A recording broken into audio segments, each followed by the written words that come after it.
네, 반갑습니다. 고병곤이라고 합니다. 지금까지 이렇게 제가 뭐 유명한 사람은 아니지만 책 내면 그래도 한 번씩 이런 행사를 하는데 지금까지 내본 책에는 대체로 보면 한 3분의 2는 제가 아는 분들. 그러니까 이 책 낼 때도 저 책 낼 때도 저 책 낼 때도 이렇게 쭉 그래서 서로 안부 확인하듯이 아직 괜찮다 이런 안부 확인하시는데 오늘은 비교적 여기 몇 분 빼고는 비교적 얼굴이 잘 나서 읽지는 않네요. 그런 거 보면 이 책이 좀 다른 책인 모양이에요. 다른 책들과. 예.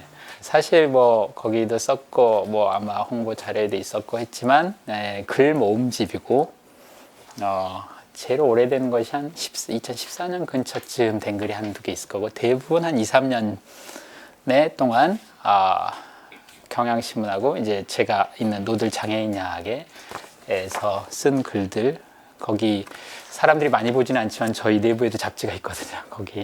거기에 한 달에 한 번씩 내는 아니구나 분기별에 한 번씩 제가 한 달에 한 번이라고 말하는 게 얼마나 압박이 심한지 알겠죠. 석달에 한 번인데 한 달에 한 번이라고 말하잖아요. 거기에 글을 쓰고 있습니다. 그래서 그 글들 모음인데 또 모아놓고 보니까 이런 생각을 하고 살았구나 라는 생각도 들고 그래서 개인적으로는 지난 한 3, 4년 이런 생각을 했고 내한테 이런 문제가 중요한가 보다. 왜냐하면 다 매번 다른 주제로 쓰는데 이제 신문 칼럼이라고 하는 것은 대체로 이제 시사적인 것들과 염두에 두면서 쓰게 되니까요. 근데 또 모아놓고 보니까 내가 되게 비슷한 인간이구나. 되게 뭐라 그럴까? 뭘 봐도 그렇게 보는구나 라는 생각이 문득 들어서 그게 뭘까를 혼자 생각을 해보면서 했어요. 어디로 가는지 모르겠고 왜 여기 있는지도 갑자기 모르겠어요. 그러니까 어디로 가는지 내가 모르는구나. 다만 할 얘기가 좀 있다. 그러니까 이제 어디로라든지 이런 건 모르겠고 어떻게 걷고 있는지 정도에서는 조금 생각을 해봐야겠다. 그래서 어디로 가는 줄은 모르는 게 그냥 솔직한 얘기를 쓴 거예요. 제목에 어디로 가는지는 모르겠고요. 다만 몇 마디 덧붙일 얘기가 좀 있다 라고 해서 오늘 그런 얘기 지난 몇 년 얘기 문득 길 이전에 있어 본 적이 없었기 때문에 시작점이 없었고 누구나 그럴 거라고 생각해요. 길 위에 있는 자기를 발견하지 인생이라고 하는 거 뭐 거창하게 말하면 좋게 보면 문득 자기가 있지. 우리가 길을 택했다 태어날 때 태어나기 전 모르겠어요. 전생을 기억하는 분이라든지 전생을 기억하고 이번 생이 전생에 자기가 선택한 결과라는 어떤 게 있으면 모르겠지만 우리는 왜 태어난지 모르는데 이미 태어나 있고 제가 이제 거기도 썼지만 종종 좋아하는 말에 니체의 그 생애 한가운데란 말을 좋아해요. 니체가 한 말인데 우리는 단 한 번도 생 이전에 있어 본 적 없고 생 후는 이유는 모르겠고요. 그거는 이왕 걷게 됐는데 어떻게 걸을까 정도가 이 묵묵이란 책은 이제 그런 의미에서 어떻게 정도에 해당되는 소위 이정표나 이런 거 말고요. 자세랄까 태도랄까 뭐 하여튼 그런 이야기입니다. 넘어갈까요? 이제 시작할까요? 그래서 이제 제가 이야기를 오늘 시작할 장소라고 하는 게 어떤 길의 시원이라 그럴까? 출발점이 아니고 좀 전에 걸어왔던 것. 이 마을에서 이야기를 시작하면 이전 마을 정도? 혹은 그러니까 어제 갔던 곳, 혹은 몇 달 전에 갔던 곳, 길게 해봐야 한 몇십 년 전에 있던 곳, 아주 길어봐야. 그런데 이제 지난 몇 년 전 얘기부터 이제 시작을 해야 될 것 같은데, 왜 지난 몇 년 전부터 얘기를 시작하냐면, 그러니까 토막토막 있는 거죠, 그냥 지속이. 대학 학교를 열심히 다녔단 말은 거짓말이지만, 어쨌든 대학을 다녔던 시절이 있고, 대학의 지식을 되게 비판하면서 자율적인 공동체를 만들어서 공부하겠다, 이런 생각을 하다가, 언젠가 공부가 조금 그 자폐적 회로라 그럴까요? 여기에 갇혀있다는 느낌을 불현듯 갖게 됐고, 그래서 2007년부터 이제 밖으로 나가기 시작을 했고, 그래서 나가서 이제 했던 것이 몇 군데 이제 나갔는데요. 이게 2008년도 사진일 거예요. 안양교도소였던 것 같은데, 지금 사진 봐서는 수원구치소일 수도 있고, 안양교도소일 수도 있는데, 근데 정말로 뭐라 그럴까요? 처음엔 되게 희열있고 이게 비전이구나. 그러니까 마치 항상 출구가 열리면 비전에 대한 생각이 확 강해집니다. 맞아, 이쪽으로 가야 돼. 뭐 이런 게 강해지고 수요나마 처음 할 때도 그랬고 맞아, 대학은 죽었어. 여기가 우리 희망이야 라고 그걸 막 전도사가 돼서 부흥하듯이 다니고 그러다가 또 맞아, 이거였어 라고 그리고 이제 그럴 만큼 강하게 실제로 굉장히 강력했어요. 강력하다는 게 뭐냐면 공부를 항상 좋아하는 사람, 저는 이제 어쨌든 좁은 의미의 공부, 넓은 의미에서 다들 공부하시니까 좁은 의미의 정말 글 읽고 말하고 글 쓰고 이런 인간이잖아요. 그 틀에서 보면 수요 너머를 시작할 때 되게 희열해쳤어요. 대학원 수업에서 못 느끼는 활력을 막 느끼고, 아, 맞아, 공부는 이렇게 하는 거였어. 전공 다르고, 그래도 막 이야기하고, 토론하고, 이게 살아있는 공부야라고 느꼈다가, 언제부턴가 되게 그냥 거기도 그냥 규칙이라는 게 있게 돌아가는데, 여기는 또 딴 세상이고, 와, 여기야말로 대단하구나. 제가 팬레터 많이 받았어요. 제가 한 장, 인터넷 뒤져서 한 장 찾아낸 거지만, 사실 팬레터 많이 받았어요. 여기 잘 안 보이지만, 제가 아마 그 생각한다는 그 내용에 뭘 했을 거예요. 살려고 우리는 별짓을 다 한단 말이 되게 와닿았다고 여기 있는데, 이제 아마 그 아이히만 얘기를 하다가, 요즘 아이히만 인기 있다면서요. 근데 아이히만 얘기를 교도소에서 하다가 거기가 이상하게 그런 걸 세게 와닿아해요. 우리는 그렇게 안 읽지만 우리가 이제 악의 평범성 같은 거 얘기하면 되게 세게 와닿고, 사유하지 않고 걷는 것의 무서움에 대한 얘기를 할 때 말하는 순간 느껴져요. 내가 괜히 들고 왔나 이 말을, 저걸로 상처받거나 혹은 뭐 어떡하지란 말이 준비할 때 모르다가 말 꺼내는 순간, 이거 잘못했다. 뭐 예전에 루신 강의할 때 그 철방 비유하다 깜짝 미처 생각을 못했는데 진짜 여기가 철방이구나. 그러니까 감옥에서 우리는 철방에 갇혔습니다라고 말을 하는 순간, 이 말은 왜 들고 왔을까라고, 맞아, 이 감옥이지라는 생각이니까. 보통 문학이나 철학은 다 메타포지 않습니까? 크게 보면 비유잖아요, 우리 언어가. 그러니까 피를 흘리지만 상징적 피를 흘리잖아요. 실제 피를 흘리진 않잖아요. 글로 뭐 수혈을 받는 사람은 없으니까요. 이제 저 교도소에 들어가면 묻지 말아야 할 질문들이 있어요, 강사들이. 대표적인 게 어쩌다 들어왔는가. 이거는 가급적 서로 안 묻는 것이 있고, 이제 교도소에 들어갈 때 그런 거 묻지 말라고 하고. 어쨌든 그때도 수원구치소에서 그랬던 것 같은데, 한 달간 이제 강의 끝나고 졸업식 날 피자 시켜놓고 이제 도란도란 얘기를 하는데, 수업 때 되게 무서웠던 사람이 있어요. 눈빛이 너무 날카로운. 그때는 익숙해졌는데도 또 눈빛이 날카로운 사람은 어떻게 옷을 입혀놔도 무서워요. 근데 그 사람이 옆에 하필이면 내 옆에 딱 앉으니까 뭔가 말을 꺼내야 되잖아요. 소위 아이스 브레이킹이라고. 어색하잖아요. 서로 말 없이 이제 딱 앞만 보고 피자만 딱 놓여 있으니까. 그러니까 이제 말을 하면서 꺼낸다는 게, 근데 어쩌다 들어오셨어요가? 이게 원래 평소에는 이제 수업을 할 때는 딱 의식을 하니까 주의사항 이렇게 돼 있지만, 옆에 붙으면 통제가 안 되고 나가요. 근데 그 사람이 가만히 말해줬으면 좋은데, 알고 싶으세요? 하고 나를 보니까, 괜히 물어봤다 그러고, 근데 또 막 주눅들면 안 되니까 이제 거기서 아니요 하고 이렇게 쓰면 더 이상하잖아요. 그래서 네, 말해주세요라고 당찬 것처럼 하지만 속은 바들바들 떨면서 했더니 뭐 아가씨 장사하다 들어왔다고. 아이고 이제 그만 알고 싶죠. 이제 더 진척이 안 됐으면 이야기가 좋겠는데. 그래서 나온 게 이제 분위기 하려고, 뭐 한 달 들어보니 괜찮으세요? 뭐 어때요? 그랬더니, 솔직히 나 이거 듣고 싶어서 들은 거 아니라고. 한 달 뒤면 출소하는데 시간이 더럽게 안 가가지고 시간 주기로 왔다고. 그러는 거야. 그래서 또 이제 간이 철렁해가지고 했더니, 그 시간은 잘 죽었냐고 그랬더니, 근데 시간을 좀 살려봐야겠다는 생각을 했다고. 왜 내가 시간을 죽이려고 그랬을까라는 생각이 든다고. 그래서 영어 공부하겠다고. 그 메커니즘 진짜 이해 안 돼요. 이대화에서 이대화로 왜 가는지가 굉장히 많은 항이 생략되어 있기 때문에 공부 중에 그 말을 중에 영어로 왜 할지 모르죠. 그거는 그 사람 인생을 들어봐야 알아요. 그래서 근데 이제 그때 그런 말 있잖아요. 막 느껴지셨지만, 시간을 왜 죽일까 했다는 생각이 들었다고, 한 달 듣고. 그럴 때, 맞아, 이런 거야 공부란, 이런 느낌이 마구마구 든다고요. 그래서 맞아, 우리 책 읽고 뭐 안다고 하는 거 보니까 차원이 다른 문제다. 원래 공부란 인생 바꾸려고 하는 거고, 삶이 저렇게 바뀌고 자기 삶을 참조하는 공부라는 게 있을 수 있구나. 인문학이 원래 이런 데 있어야 되는구나라는 생각을 막 하게 되죠. 그래서 교도소를 다니던 와중에, 넘겨볼까요? 교도소를 다니던 와중에 이제 노들야학이라고 하는 곳도 만나게 됐죠. 이제 인문학이 있어야 할 곳하고 막 이렇게 여기저기 다녔으니까요. 근데 이제 그래서 지금도 이제 이 인연으로 이제 여기 오늘부터 인연인데 딱 10년 전이네. 2008년이니까 지금 2018년이고 2008년 10월 2일 날이에요. 이 날이 10월 2일이니 그때는 이제 스피노자 강의를 여기저기 하고 다닐 때인데 스피노자의 선악 개념 가지고 뭐 왜 그 아담 무슨 선악과 이런 얘기 뭐 준비 좀 해가지고 에티카라는 책에 대해서 말을 하겠다고 했는데 갑자기 출발 1시간 전에 일이 생겼다고. 오늘 야학에서 수업을 안 하고 현장 수업한다고 현장으로 오라면서 현장이 어디냐 했더니 서울교육청 앞이라고. 저녁 7시. 그래서 여기가 교육청이에요. 서울교육청. 지금 희끗희끗 보이는 게 경찰들이에요 지금. 공무원 한 명 나와 있고.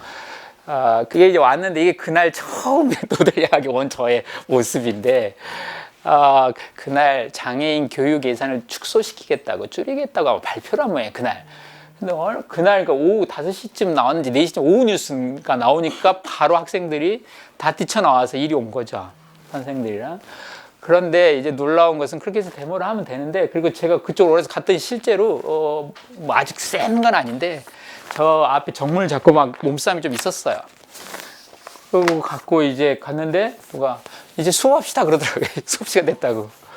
그러고 갑자기 쫙 대열이 물러나면서 앞에 딱 서는 거예요. 캄캄해요. 그 10월이라 그게 어두워요. 그리고 그래서 자체 조명 켜고 저는 가로등 밑으로 가고 해서 준비한 걸 읽는데 경찰이 제일 뻘쭘했고 뭔가 하다가 갑자기 쭉 수업합시다 하고 갑자기 앞으로 가니까 뭐 어떻게 할 수도 수업을 탄압하는 것도 아니고 이렇게 있고 앞에 이제 공무원들 교육청 그쪽 사무실에 공무원들이 서너 명 이렇게 나와서 듣고 옆에 이제 그 슈퍼마켓이 하나 있어요. 쬐끄만 구멍가게 하나 있는데 그 아주머니 뭔 일인가 하고 이제 계속 보고 있고 지나가던 사람들이 힐끗힐끗 무슨 일인지 퇴근하면서 7시니까 이렇게 보는데 제가 스피노자를 강의하는 거죠. 에티카를. 그래서 경찰들도 듣고 공무원도 듣고 이분들도 듣고 말하는 나도 이게 뭔 짓인가 속고 싶지만 일단 준비해온 걸 계속 읽고 근데 이 장면이 그 내용을 다 떠나서요. 그 형식이랄까 되게 감동했어요. 그러니까 제 내용이 제가 강의했다는 게 아니라 수업합시다 그 말에 너무 감동했어요. 수업 시간이라고. 그래서 와 뭔가 이 약이 힘을 받다는 느낌을 여기는 이런 곳이구나. 그러니까 공부하려고 정말 별짓을 다 하는 곳이구나. 그러니까 데모도 공부하려고 하는 거고 학교 오려고 지하철에 몸 매달고 하는 것이구나 하는 걸 딱 느끼는 순간 너무 마음에 들고 여기가 굉장히 강렬했고 그랬는데 그 약의 선생 몇 분이 아예 정규 수업으로 하자고 하는 거예요. 이렇게 특강 같은 거 하지 말고 그러니까 더 강화시키자는 거예요. 그래서 해결을 이게 빠져나갈 게 아니라고 뒤로 포기하고 도망칠 게 아니고 본격적으로 해봐야 한다고. 그래서 국어 수업 시간 하나를 뺐어요. 그러니까 거기가 이제 검정고시 형식적으로는 학교 수업하고 똑같이 있어요. 국어, 영어, 수학, 과학, 사회 이렇게 이루어져 있고 특활반이 있고 본 이제 포맷은 그렇죠. 그리고 원래 검정고시 그 장애인들의 검정고시 중심으로 운영을 했었으니까 그렇게 나왔는데 이제 틀이 바뀌면서 인문학 수업, 철학 수업을 하자고. 그래서 자라투스트라는 이렇게 말에 따라 이제 여기서 하게 됐는데요. 한번 넘겨보실래요? 뭐가 있나? 예. 여기 이제 수업을 들어갔어요. 그래서 나를 구해준 사람인데 이 사람이 김호식이라고 하는 사람이에요. 2년 전에 죽어버려가지고 갑자기 지금 진짜 말 그대로 기억 속에만 있는데 근데 이 사람이 원래는 더 아랫바람이라 이렇게 저는 위기가 있는 것처럼 다른 반 보통 이제 문해가 안 되는 반이 있어요. 글을 읽을 수 없는 반, 글을 읽지 않는 반, 그림이나 음악을 더 하고 그쪽에 많이 있어요. 근데 낯글자를 한글을 배운 지 20년이 넘어서 낯글자를 저하고 거의 비슷한 연배인데 낯글자는 다 읽을 수 있는데 이 난독증이라는 게 나는 비유로만 썼지. 나 난독증이 있어서 잘 못 읽어 이런 말을 썼지만 진짜 소위 말하는 난독증을 본 건 처음인데 글자 다 읽어요. 소리내서. 그런데 한 어구가 되면 앞 글자가 사라져 간대요. 그리고 문장 마침표까지 가면 앞에 단어들이 다 어디로 가버렸어. 그래서 소리를 내고 읽었는데 없어 문장이. 그래서 계속 문해가 안 된다 그래서 이제 더 다른 수업을 못 듣게 지난 몇 년간 그랬던 거죠. 근데 철학 수업을 한다고 하니까 계속 듣고 싶다고 고집을 부려서 이제 그 철학반에 중등반에 온 거예요. 근데 신기한 능력이 발현됐는데 말로 한 건 다 기억해요. 그러니까 이게 좀 다른가 봐요. 시각 난독이라는 게 시각과 깊이 관계 있나 봐요. 시각적 정보를 이렇게 기억하는 것과 청각 정보를 기억하는 건 별거. 그러니까 책을 읽어주면 돼요, 누가. 그럼 책을 다 기억해요. 그렇게 손쉬운 방법이 있었는데 그거를 계속 읽으라고 글자 읽을 때까지 통과를 안 시켜주는 거예요. 그래서 제가 읽은 거 녹음해서 집에서 듣고 그다음에 활동 이제 그때 보자고 지금 활동 지원사라고 부릅니다만 옆에서 책을 읽어주면 그걸 들으면서 읽는 거예요. 그 눈으로 보지 않고 귀로 듣는 거죠, 그냥. 그래서 그 사람이 니체를 한 두어 세 번 읽더니 엄청 큰 소리로 그냥 이거 골 때린다고 말을 너무 큰 소리 했어요, 내한테. 제가 인생 살아면서 복음이라고 말해본 건 그게 처음이에요. 나를 구원하면서 솔직히 그만두려고 그랬거든요. 한 달만 하고 못 하겠더라고요. 그래서 내가 한계를 인정하는 것도 여기는 철학 공부를 못 하겠다, 여기서는. 라는 생각이 들었는데 이 사람이 소리를 질러서 이거 골 때리네라고 하면서 막 너무 책상을 들으면서 좋아하는 거예요. 그런데 그 말이 뭔가 숨이 확 내가 튀었다 그럴까?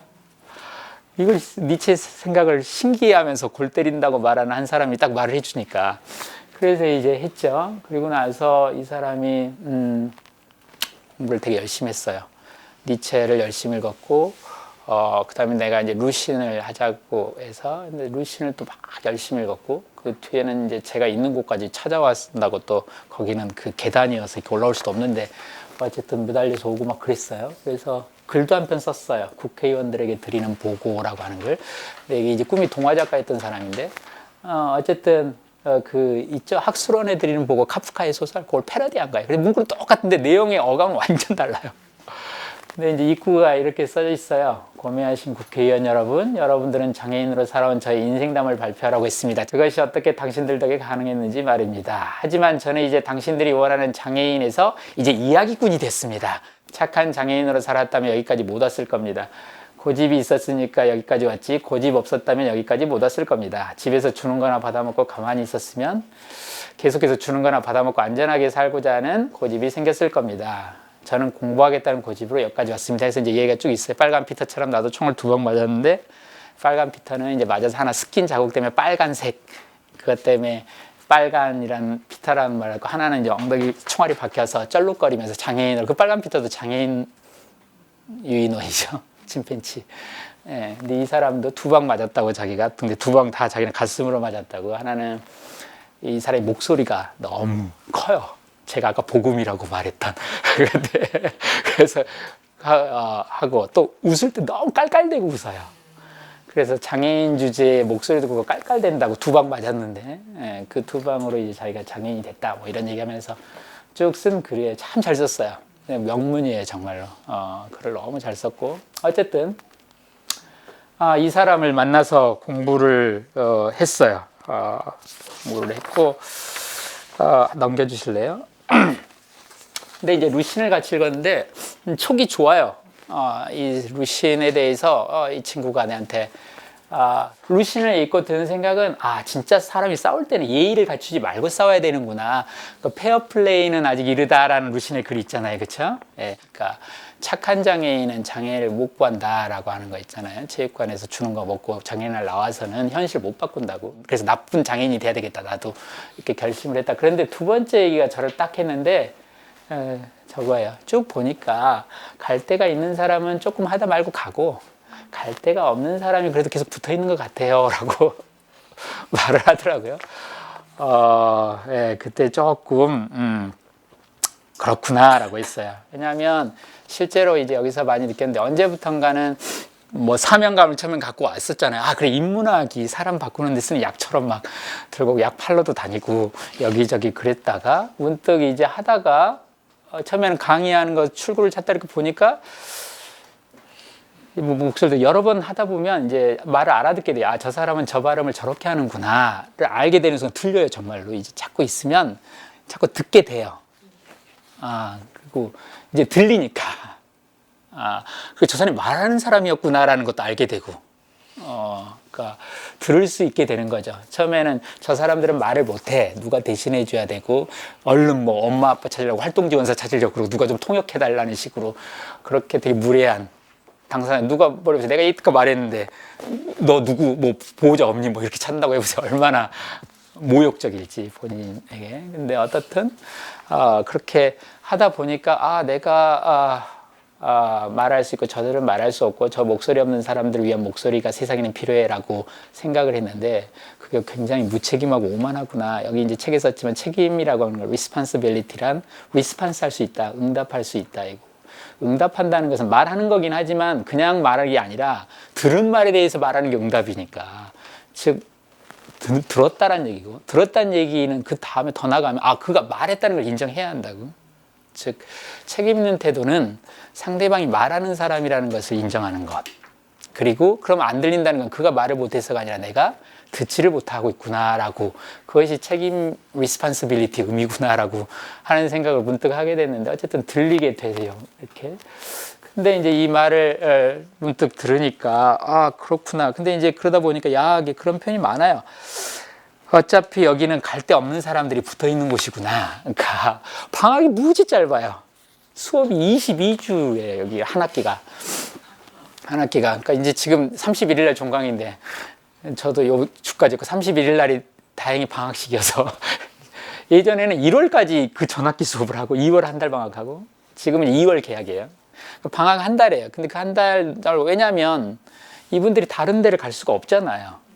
곳이. 여기가 학교가 되게 중요한 곳이니까 열려 있어야 하고, 그래서 방학이 좀 그만큼 수업이 엄청 길고, 그러니까 어떤 의미에서 어차피 어디 갈 데 없는 사람들이고, 근데 곰곰이 생각해보면 앞에 썼지만 제가 여기 철학교사라고, 노들대학 철학교사라고 소개를 하지만 실제로 철학학이 하나도 없고 철학 수업 거의 들은 것도 없고, 그냥 밑도 끝도 없는 철학교사인데, 그래서 저는 그래도 철학만 하니까 좀 나이 몇 년간 여기서, 다른 사람들은 진짜 폭이 커요.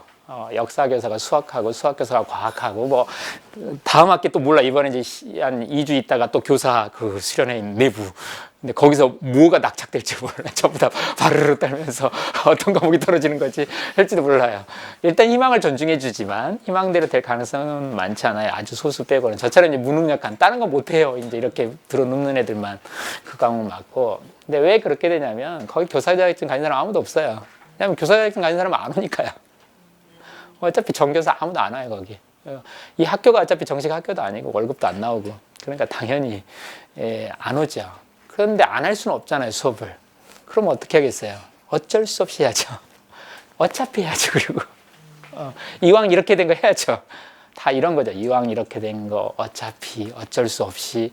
이런 부사들을 예전에는 별로 그렇게 눈여겨보지 않은 부사들인데 뭐 어쩌면 할 수도 있겠구나, 이런 거.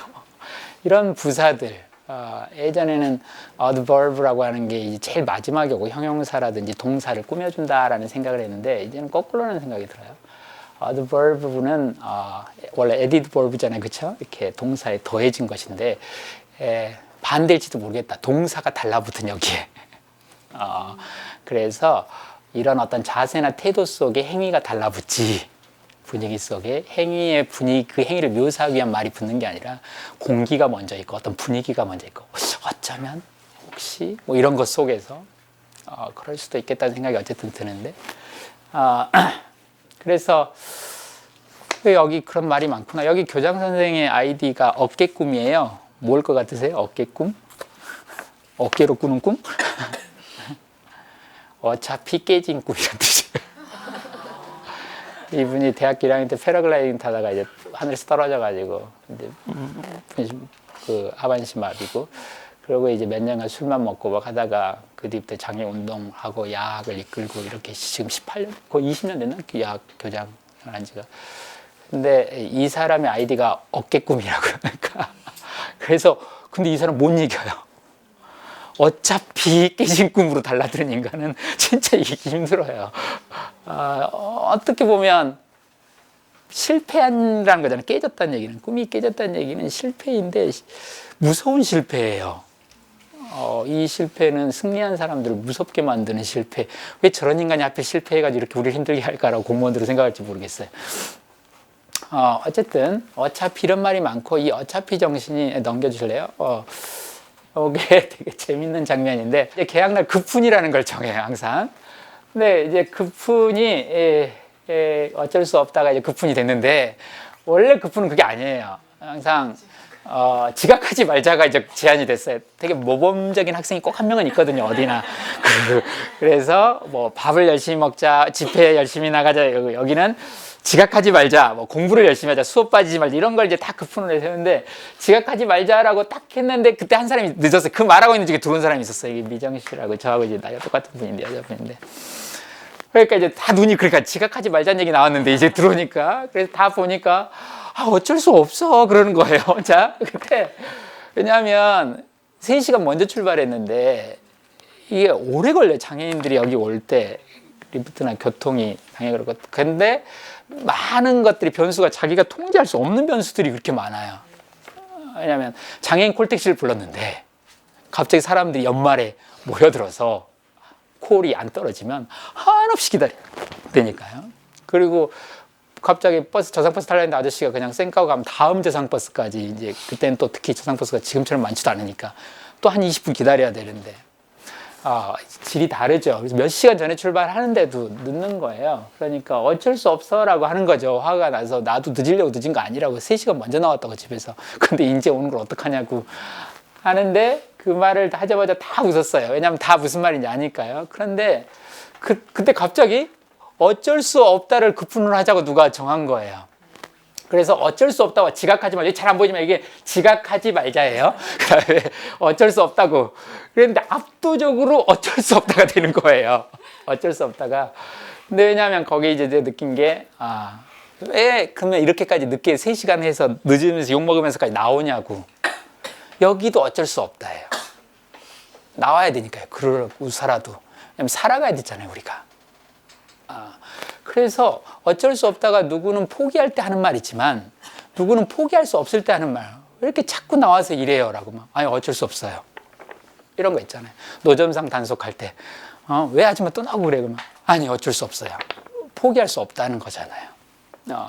그래서 이거 어쩔 수 없다는 말 되게 세고 해서 그 말을 너무 제가 중요한 역사적 현장에 있다는 생각이 들어서 막 찍었어요. 전 사진 찍는 사람 아닌데 폰을 꺼내서 그래서 제대로 찍었으면 위에까지 나왔으면 좋은데 여기가 지각하지 말자까지 나왔어야 되는데 급히 이걸 쪄서 지우기 전에 내가 이 장면을 기록해둬야겠다라고 어쩔 수 없다가 선택되는 이게 이제 이 야학의 정신이라는 느낌이 순간적으로 들어가지고요. 이게 이 책하고 무슨 상관인지 모르겠는데요. 어쨌든 지난 몇 년간 얘기를 하다 보니까 그렇습니다. 그렇게 따지면 이제 저는 어쩔 수 있는 사람이었던 거예요.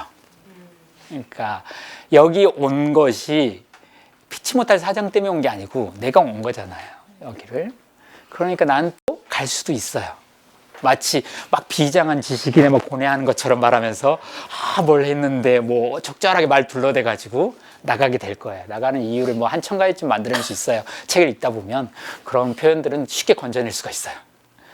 그러니까 어쩔 수 있는 인간인데 그 말이 이제 좀 찔렸죠. 그 호식 씨의 그 말이. 그런데 이게 2014년 4월이라고 써졌구나. 14년 4월이라고. 근데 그림이 너무 좋잖아요. 경쾌하고 밝아서 안녕 이러는 거 같고. 그래서 내가 이거 나 줄 수 있냐고 도화지에 그렸더라고요. 이제 그 이미지는 갖고 일단 주겠다고. 그래서 내가 그러면 이제 작가가 밑에 서명을 좀 어딘가 해달라고 재현 씨가 그렸다고 하는 걸. 그래서 처음에 이렇게 쓰더라고요. 섹시 미녀 김재현 이렇게 힘들게 쓰시더니 갑자기 이 말을 쓰는 거예요. 도망가지 마. 그 순간 진짜 깜짝 놀랐어요. 이게 하이인 줄 알았어요. 나는 그때 바이였던 모양이에요. 언제든 나는 안녕 하고 가버릴 것처럼 느껴졌나 봐요. 너무 충격도 크고 찔리기도 하고 정말 철렁했어요. 들킨 것 같기도 하고 정말 힘 조금 그만두고 싶고 그 사이에 또 미국도 한 2년 갔다 왔거든요. 그 사이에. 그러니까 나는 언제든지 떠날 수 있는 사람이고 그렇게 비춰졌겠죠. 그래서 그만큼 또 소중하고 그래서 이걸 잘 집에 모셔놓고 있어요. 나는 언제든지 어쩔 수 있는 인간이다. 그리고 언제든지 튈 준비가 떠나왔듯이 떠나갈 수 있는 인간이다. 그리고 그걸 알고 있고 학생들은 그러니까 저런 그림을 그렸겠죠. 그래서 이제 도대체 현장인문학 초기 문제의식은 어디든지 다 사라지고 지금 굉장히 복잡한 세계 속에 이제 배어들어서 이루고 있는 셈인데요. 한 몇 년이나 됐을까? 지금은 이제 2년만 지나면 다 연도가 딱 헷갈려요. 그냥 다 10년 전 같고 다 5년 전 같은데 모르겠는데 한 10년 전쯤 됐나 모르겠어요. 청도에 운문사를 간 적이 있는데 한번 넘겨보실래요? 예. 운문사에, 꽤 됐구나. 운문사 간 게, 운문사에 거기 있던 스님이 안내하시면서 여기 무슨 전이었더라?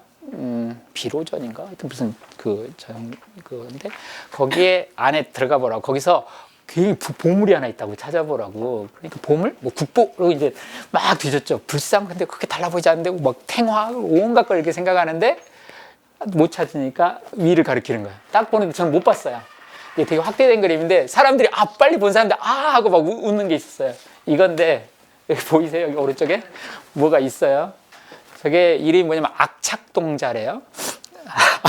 악착같이 달라붙는다 있죠. 뭐 저런 게 다 있지? 그런데 보니까 용선이라고, 용이죠, 용. 여기 보이죠?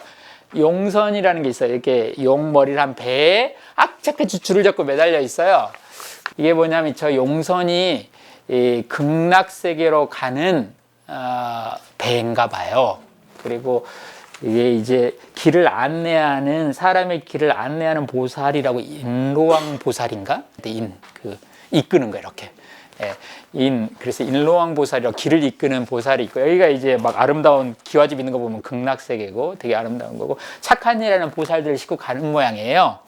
근데 여기 뒤에 보니까, 여기 보면 웬 노보살, 굉장히 나이 든 할아버지 한 분이 손을 쥐면서 배를 못한 모양이야. 가지 말라고 이 절벽적으로 뛰어가고, 여기는 젊은 사람들이 막 뛰어오고 있어요. 전에 내려오는 이야기는 이런 거래요. 되게 착하게 살았던 보살인가 봐요. 그래서 이제 극락세계 가야 돼요. 저 용선을 타고, 배를 타고 가야 되는데 자식들하고의 그 이별 인사가 너무 길었어요. 그래서 놓친 거예요. 그래서 이제 안 되는데 하니까, 그런데 여기서 포기하지 않고 이 늙은 보살이 뛰어든 거예요, 물속에. 그래서 가니까 배에서 줄이 내려왔고 그 줄을 잡고 악착같이 안 떨어지고 가서 여기까지 갔다라고 하는 이야기래요. 근데 이건 나중에 알게 된 거고, 제가 거기서 그때 스님한테 들었던 얘기는 이게 아니에요. 그리고 무엇보다 저게 노인이 아니잖아요. 저게 악착동자잖아요. 그러니까 요 이야기는 그 얘기일 텐데 전승이 좀 다른 것 같아요. 거기 얘기는 그런 건데, 저 악착 꼬맹이 동자 보살이 너무 훌륭한 사람이고, 이게 용선이 반야용선이랍니다. 반야용선. 그러니까 반야라고 하는 게 깨달았다는 상징이잖아요, 불교에서. 깨달은 자들을 싣고 극락세계로 가는 배예요. 반야용선이라고 부르는데, 그러니까 깨달은, 어린 나이인데도 깨달았고, 그래서 굉장히 보살행을 많이 하는데, 이제 이미 시간이 돼서 빨리 저 배를 타야 할 때인데도 또 어려운 사람을 돕고 구하느라고 거기서 나오질 않은 거예요. 그래서 이미 배가 출발하고 있는데도 보살을 한 거죠. 그게 보살의 뜻이죠. 무슨 말이냐면, 역으로 그때까지도 그렇게 가는데 관심 없고 사람 돕는 일에 관심이 있다는 게 그 사람이 깨달았다는 표시잖아요. 여기서 하나의 역설이 발생하는데, 깨달은 자는 저런 거에 목매지 않고 사람 구하고 있을 거예요. 그러니까 깨달은 자는 항상 배를 놓치는 게 깨달은 자야가 맞아요. 이상한 말이지만 저 배는 깨달은 자를 싣고 가지만, 깨달은 자란 배 시간이 늦는 자가 제 시간인 거예요. 깨달은 자의 제대로 된 시간 항상 늦은 시간이에요. 놓치는 시간. 그래서 늦은 거 못한 거죠. 배를 여기서, 그런데 이 악착같이 깨달았다는 게 저한테 상징으로, 여기서 이제 전승에서는 배에서 줄이 내려왔다고 되지만, 제가 보기에는 깨달은 자들은 극락을 가는데 그 깨달음의 표시는 쉽게 손을 놓지 않고 악착같이 보살행을 하고 있는 거. 그것이 악착동자, 그는 구원받는다 라고 하는, 혹은 그것이 그의 구원이다 라는 느낌이 훨씬 가까워 보여요. 그때 이제 제가 들었더니 이렇게 상세한 버전은 아니고, 어떤 일을 하려거든 악착같이 하라고 라는 얘기를 들었어요. 이제 굳이 지목하면 이제 악착 같다라는 말이 조금 이제 와닿아서 이 얘기를 꺼낸 건데, 그러니까 이제 이전에 인문학 공부를 하고 지난 몇 년간 왔고, 뭔가 거기에 특별한 것이 있는 것처럼 막 하고, 내가 뭐 장미를 들고 왔다고 막 빵만으로는 안 돼 하고 생쇼를 하고 그랬는데, 무슨 차력사 쇼 같은 거예요. 이 막 퍼뜨리고 하는 게, 장미를 들고 연기 피우고, 이게 뭔지. 그런데 차력사들은 한 곳에 오래 안 머물러요. 아시죠? 약장수들은 오래 안 머물러. 이 동네에 또 딴 동네로 가요. 왜냐하면 2년, 3년, 4년 지나면 약이 아무 효과가 없다는 게 드러나니까 그렇게 그렇게 오래 있을 수가 없어요. 예, 순간적으로 기분만 업시키지 예, 못 버티죠. 아까 말했지만 퍼포먼스는 특별하지만 특별한 것들은 일상을 못 이긴다고. 일상에서 이렇게 못 가고요. 그래서 약하고 떠날 수는 없고 좀 바꿔주실래요? 그러고 나니까 이제 루신 공부를 그때 와서 이제 2014년부터 노들에서 루신을 그때 이제 제가 미국에서 있을 때 루신을 너무 중요하게 많이 읽었고 개인적으로 또 다른 맥락에서 이 야학관 다른 맥락에서 그래서 루신을 읽자 그래서 읽는데 근데 그런 태도가 나와요. 사실 알고 보면 아까 말했지만 인생에 관한 책들이 얼마나 많습니까? 여기도 책의 한 3분의 1은 인생에 관한 책일 텐데 플라톤이든 뭐 누구든 간에 공자님도 자기 안 죽었을 때 한 말들이 다 아직 다 안 살아보고 즉 생애 가운데 있을 때 쓴 말이에요. 니체가 말했지만 그런 건 평가할 수가 없어요. 우린 살아내는 거지. 생애 가운데 있는 사람들이 할 일은 생애 이렇다 저렇다 라고 말할 것이 못돼. 살아보지도 않은 애가 이렇다 저렇다 말하는 게 웃긴데 그러면 다른 책들이란 도대체 뭘까라고 하는데 우리가 살아갈 때 허기를 면하게 해줄 정도의 양식 정도는 되는 것 같아요. 약간 참고하고 그렇구나 정도만 하면 되지 드디어 길을 찾아서 신봤다 이런 식으로 뛰어갈 것이 아니라고요. 길을 봤다가 아니라 그 사람 얘기를 듣고 그렇구나 혹은 빙그레 웃는 정도 하고 또 힘을 좀 차릴 정도 간식 인생의 경로에서 혹은 조금 나오면 보약 정도 조금 좋은 책을 만나면 그 정도의 느낌 힘을 좀 받으면 되는 것이지 길을 묻지는 않는다고요. 루신이 시광핑하게 편지에서 그랬는데 갈림길과 막다른 길에 관한 얘기에서 갈림길에서 길을 어디로 가는지 모르겠다 어느 길이 좋은 길인지 모르겠다 그럴 때는 한숨 자고 간다고. 근데 뭐 확실치는 않죠. 근데 대강 앉아보니까 그냥 갈만하다. 나는 이런 걸 좋더라고요, 요즘에. 갈만하다 싶은 길. 이 길이 내 마음에 좀 더 든다, 저 길보다. 라는 속에서 가는 것이고, 가다가 우직한 사람 만나면 먹을 것을 좀 뺏어 먹는 정도로 사람을 쓰는 거죠. 하지만 그에게 더 길을 묻지는 않는다. 왜냐면 그도 모를 거니까. 이게 되게 강한 거예요. 왜 강하냐면, 뭐냐, 도냐, 뭐, 이 길이 말까, 저 길이 말까 하는 사람은 쉽게 포기하게 돼요. 그 길이 아니다 싶을 때. 큰일 나요. 근데 길을 쭉 걸어갈 사람은 그래 이런 길도 있는 법이지 하고 가는 거예요. 그냥. 왜냐하면 길 포기하지 않을 거니까. 아까 어쩔 수 없다 말했지만 이 길을 걷는데 어떡할 거예요. 이 길을 가야지. 우리는 막 길이 여러 개인 것 같고 선택한 것 같지만 모든 길은 내 길은 그냥 길이 하나고 딴 사람이 택한 길이 갓길이에요. 내가 빠져나와서 그게 아니라 나는 항상 앞길로 가고 다른 사람들이 빠져나가는 거죠. 우리는 그냥 길을 계속 갖고 있는 거고요. 그래서 이제 길을 묻지는 않는다라고 했는데요. 그래서 아무래도 그렇겠지. 그렇구나 정도면 좋다. 때로는 가슴도 저리고 때로는 눈시울도 좀 뜨거워지고 때로는 탈탈 뭔가 털어야 할 일도 분명히 생기긴 생겨요. 그리고 아니면 한숨 자야 될, 어떨 줄 몰라서 한숨 자야 될 때도 생기고. 근데 그 정도 일을 할 수 있으면 좋고, 그때 이제 문득 알았죠. 이 사람한테는 뭘 배우는 게 참 희한하다. 어디로 가란 말을 알려주지도 않고. 루신을 읽으면서 항상 제가 좋았던 것은, 내가 어디로 가야 되는지를 이 사람한테 배운 적은 한 번도 없는데, 어떤 스타일? 걸어가는 태도, 자세, 템포? 이런 거 되게 와닿고 이런 건 잘 눈에 안 봤었다라는 생각이 그동안 드는 겁니다. 그래서 여기도 이제 여러분한테도 그 루신에 보내는 글 몇 편을 사실 갖고 왔는데요. 한번 이제 읽어보시라고 갖고 왔는데 볼까요? 루신의 희망 1925년, 26년 글을 제가 참 좋아해요. 이때가 루신이 힘들기도 했고 또 뒤에는 이제 학생들이 제자들이 힘들게 되게 싸웠고 그 제자들 중에 이제 끔찍하게 3월 달에 26년에는 죽는 일도 있었고 하여튼 힘들 때기도 한데 거기에 희망극을 참 좋아해요. 그 첫 페이지 루신의 희망 아마 이 텍스트 프롤로그 처음 썼던 거기도 한데 그 희망이라는 글 있잖아요. 25년 1월 1일에 썼으니까 얼마나 새해 첫날에 쓴 글이에요. 근데 새해 첫날부터 이런 글 쓴다는 게 참 거시기하긴 한데 여기에 이제 앞에 쭉 있어요. 마음이 어쩌고 저쩌고가 있는데 중간에 제가 이제 인용했던 거는 그거죠. 넘겨주세요, 여기. 그냥 거기 있는 거예요. 절망이 허망한 것은 희망과 마찬가지. 아주 유명하죠. 루신의 이 희망이라는 이 글. 이게 있는 문장이죠. 요게 이제 옛날에는 항상 저는 이렇게 인용했던 것 같아요. 희망이 허망한 것은 절망과 마찬가지다라고. 절망이 허망하지 않아요. 솔직히 절망한다고 될 건 없잖아요. 그런데 희망도 꽤 허망하다. 그래서 희망이 허망한 것은 절망이 그런 것 같다라는 식으로 인용을 했는데 보니까 원문이 반대로 돼 있어요. 절망이 허망한 것은 희망이 그런 것과 마찬가지다라고.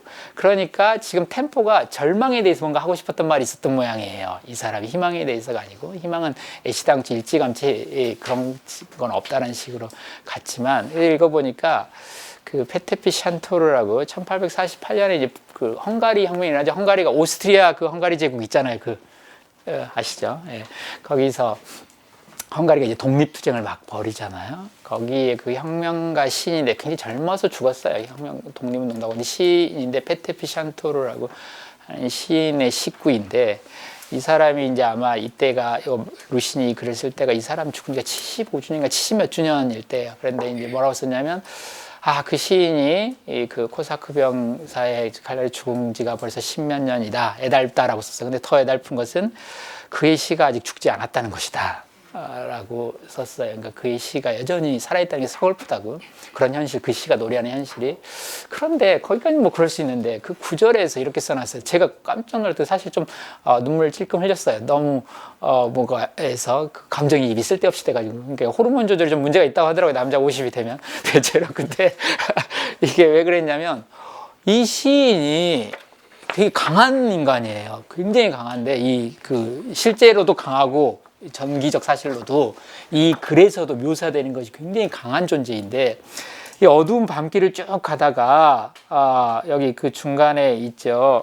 위대한 서정신 헝가리 애국자가 뭐 그거 있죠. 그렇지만 그 시가 아직 죽지 않았다. 그런데 이제 참혹한 인생이요, 이 페테피처럼 강단지고 용감한 사람도 어두운 밤을 마주하여 걸음을 멈추고 아득한 동쪽을 바라봤다. 희망은 헛되다고, 그래서 이제 소위 창녀라고 불렀는데, 웃음을 산다고 젊은 사람들의. 그리고 나중에 이제 절망에 빠뜨리게 되죠. 희망에. 그러니까 문득 이제 굉장히 강한 느낌이 나는데, 하나는 내가 희망의 인문학 많이 떠들고 희망했는데 희망 때문에 하는 일이 절망에 취약하다는 걸 못 버티는구나. 이게 성과가 안 나고 뭐 하면. 그래서 이제 거기 썼지만, 희망이 계속 희망으로만 오래 남으면 언제부턴가 사람은 그 두 글자를 절망이라고 읽는다고. 그 색이 변색되기 시작하면.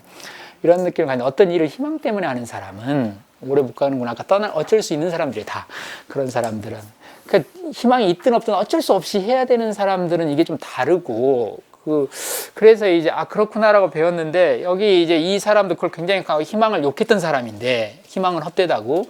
그런데 이 인간도 그러니까 자기 투쟁이 계속 될 것 같으면서도 안 되는 거잖아요.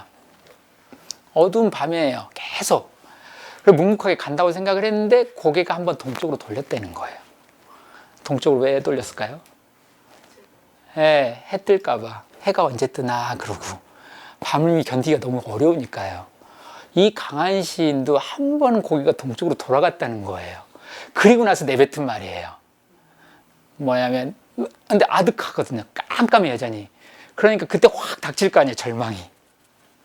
그때 한 말이, 절망이 허망한 건 희망과 마찬가지다. 내가 아까 희망 욕했는데 저거 보고 절망하지 않겠다는 표시죠. 근데 예전에 이 말에 꽂혔는데, 이번에는 그 앞에 대사, 그가 동쪽을 봤다는 사실에 대해서 깜짝 놀랐어요.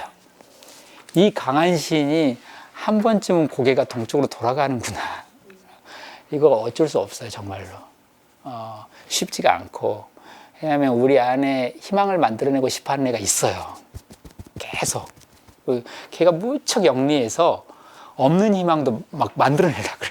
그리고 비전을 막 보여주려고 하고, 그리고 속고 싶은 마음이 막 돼 있고, 밤길을 오래 걸으면 걸을수록 환각으로도 해를 보고 싶은 마음이 막 생기고, 그럴 때 내 안에 영리한 어떤 것이 여기가 희망이라고 깃발을 딱 꼽고 싶어하는 애가 꼭 등장하더라고.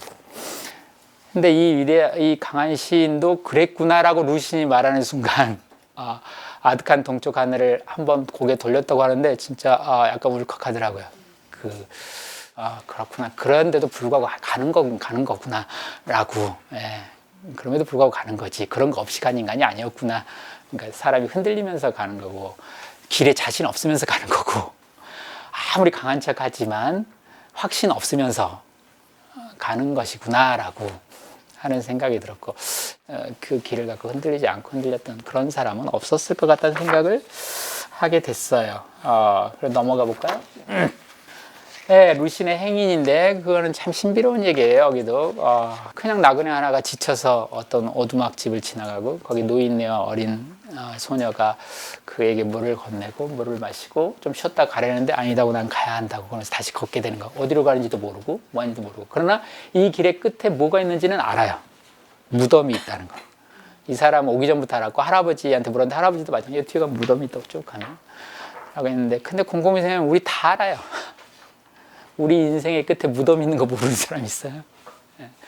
그러니까 길 끝에 뭐가 있다는 거에 대해서 너무 이상한 얘기를 할 필요가 없다. 길 끝에는 무덤이 있다고 그건 아는데 그리고 왜 왔는지는 모르겠고 그럼 남는 질문은 딱 하나죠. 걸을래 말래? 그냥 주저앉을래 걸을래? 걷는다면 어떻게 걸을래? 정도만 남지 질문이. 그러나 뭐 어떻단 말인가? 그래서 라고 하는 거죠. 지금은 이제 이 걷고 있는 건 확실하고 결국 어떻게 걸어갈 것인가의 문제인데요. 그런 얘기를 좀 했고 뒤에 넘길까요? 그 루신이 이제 이게 26년 10월에 썼는데 아까 슈광핑하고 이제 얘기를 하고 슈광핑이 원래 그 편지를 시작한 게 학교가 개판 5분 전이고 군벌들하고 결탁하고 총장이 막 이상하게 복고로 돌아가고 그래서 맞서 싸우고 학생들이 데모하고 그래도 그 학생들이 다 쫓겨나고 학생들이 또 학교 위협에 굴복해서 협력하고 일부만 떨어져 나오고 그 루신의 나중에 부인이 되는 슈광핑이 그때 학생 대표였는데 너무 좌절해서 루신한테 보낸 편지에 슈광핑이 답한 거였는데 그 뒤로 학생들이 굉장히 열심히 잘 싸웠어요. 그리고 그 해 말에 결국 어떤 의미에서 승리를 했죠. 그래서 학교로 다시 들어가고 학교 있던 인사들도 몰아내고까지 다 성공했는데 26년 3월인가 그 이제 그 일본이 이제 제국주의 침략해 가서 봉천 쪽에서 중국 군대하고 약간 미묘한 원래 봉천 군벌하고 이제 중국 베이징 이쪽에 싸움이었는데 일본군을 건드렸고 어쨌든 복잡한 사정 때문에 우리로 말하면 무슨 불평등 조약을 일본이 중국에 요구했고 거기에 중국 정부가 굴복했어요. 그래서 젊은 학생들이 마구 화가 나서 반발을 했고 시위를 했고 청원을 하러 갔는데 그 전까지도 루시는 항상 그랬어요. 청원, 혈서, 소란 필요 없다고. 두려워할 것이 있다면 침묵과 그 원귀들, 소리 없이 기어가는 뱀들 이런 것들이 무서워할 것이고 혈서, 청원, 고함 뭐 이런 거 다 큰 의미가 없다고 말렸는데 그러나 이제 학생들이 갔는데 자기가 글을 쓰고 있었는데 꽃이 없는 장미라고. 꽃이 없는 장미란 말은 너무 무서워요. 장미 중에 꽃이 없으면 뭐가 있는 거예요? 가시만 있는 거잖아요.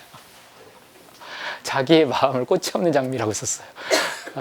근데 그 글을 쓰고 있다가 갑자기 학생들이 죽었다는 얘기를 들었죠. 그때 굉장히 수십 명의 학생들이 기관총 난사에서 죽고 자기 제자들 그 이끌어간 제자들이 죽었어요. 그래서 사랑하는 제자들 몇이 하고 그 다음에 이제 이 사건의 배후 조종자가 루신이라고 해서 블랙리스트가 떴고 당시 블랙리스트는 그 있잖아요. 국민당이나 이쪽 정부들이 암살단들이 돌아다니면서 실제 막 죽이기 때문에 그때 이제 도망치죠. 샤먼인가 저 아래 그 홍콩 이쪽 그쪽 그러면 그 아래까지 루신이 도망가는데 그러면서 이제 쓴 글인데 이 반년 동안 나는 정말 많은 피와 눈물을 보았지만 이제는 잡감만 남았다. 어떤 느낌만 남았어요. 그런데 눈물도 마르고 이제 피도 없어졌다. 도살자들은 아직도 유유자적하고 살아요. 쇠칼을 쓰기도 하고 무딘칼을 쓰면 여전히 사람들 죽이고 저놈들이 우리 제자를 죽였는데 라고 하는 것이 있는데 그렇지만 내한테는 잡감만 있을 따름이다 지금은. 그런데 이 잡감도 사라지면 뭐가 남죠? 잡감만 있을 따름인데 잡감이 사라지면 이제 남은 것은 따름만 남는다. 이게 이집이라는 책인데 이란 말이 한문에서 뭔 말 뿐이다, 뭔 말 따름이다는 조사하죠. 그쵸? 어미에 붙을 때 이라는 게. 그러니까 이제 나름 맥락이 있어서 쓴 글인데 저한테는 이게 깜짝 놀랐는데 이게 문학 내지 철학 뭐라고 불러도 좋은데 리터러처라고 우리가 넓은 의미에서 말할 수 있는 것. 꼭 시, 소설에 한정되지 않고 문학이 건드리는 것에 대해서 뭔가를 본 느낌이었어요. 어떤 정치학처럼 어디 사회가 나가야 할 길에 대해서 말해주는 것도 아니고 공학처럼 어떤 테크닉에 대해서 말해주는 것도 아니고 다 빠지면 심지어 복수하고 싶은 마음까지 다 빠지고 결심도 빠지고 원한도 빠지고 모두 빠졌는데 남은 게 딱 뿐만 남았잖아요. 뿐. 뭐뭐 할 뿐 하나 남은 거예요. 이건 뭐냐면 내용 다 빠지고 태도 하나 남은 거예요. 살 뿐. 인생을 삶을 어떻게 살아내야 되는가라고 할 때 어떤 인생을 이것도 사라지고 뭐도 사라지고인데 자세만 남은 거잖아요. 그냥 뭘 하든 그럴 따름이에요. 그럴 뿐만 아마도 돈 버는데 재주도 없고 사회를 막 구체적인 사회 정책을 짜는데도 아무런 도움도 안 되는 리터러처라고 하는 것이 건드리는 것이 있다면 아마도 문학은 저기에 이르는 거 아닌가? 저기에 이른단 말은 너무 이상한 말이고 저기서 나온 거 아닌가? 혹은 저기에 거하는 거 아닌가? 처하는 거 아닌가? 라는 느낌이 있잖아요. 문학에 처하는 것은 저기다라고 하는 느낌이 있죠. 뭔말 할 따름이다 할 때 그 따름이야.